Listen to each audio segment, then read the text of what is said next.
বন্ধুরা, কেমন আছেন সবাই? আপনাদেরকে আজকে নিয়ে এলাম পটল খেতে।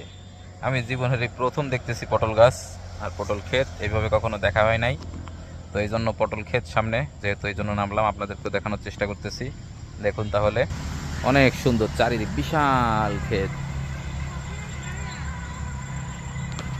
বিশাল ক্ষেত, যেদিকে যত দূর চোখ যায় শুধু পটল আর পটল, পটল আর পটল, পটল আর পটল।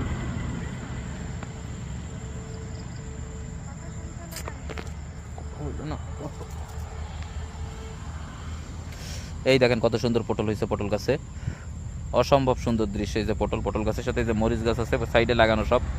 এই যে মরিচ গাছে মরিচ ধরছে প্রচুর পরিমাণের, প্রচুর মরিচ ধরছে দেখা যাচ্ছে, অনেক সুন্দর। আর পটল গাছে এখন পটল সিজন শেষ, তো এই জন্য পটল তেমন একটা দেখা যাচ্ছে না। এই যে পটল, এই যে পটল, সব পটল পটল পটল পটল, সব পটল, অনেক সুন্দর দৃশ্য। আর এইদিকে দেখা যাচ্ছে লিচু বাগান, এইদিকে পুরো চারি চারি সাইডে শুধু লিচু গাছ, সব লিচু গাছ দেখা যাচ্ছে। লিচুর সময় এখানে প্রচুর পরিমাণে লিচু হয়। আর একটা জিনিস দেখাই আপনাদেরকে, এখানে দেখতে পাচ্ছেন বিশাল পাতাকপির ক্ষেত, বিশাল পাতাকপি। এদিকে আছে কলা বাগান, থোকা থোকা ছড়া ছড়া কলা আছে। এদিকে চারিদিকে শুধু কলা বাগান, এদিকে কলা বাগান, এদিকে পটল ক্ষেত, আর এদিকে হচ্ছে পাতাকপি। মানে বিশাল, মানে অপরূপ সৌন্দর্য। এদিকে আবার হলুদ বন, হলুদ গাছ, লিচু গাছ, মানে খুবই সুন্দর একটা দৃশ্য। দেখেন কেমন লাগলো।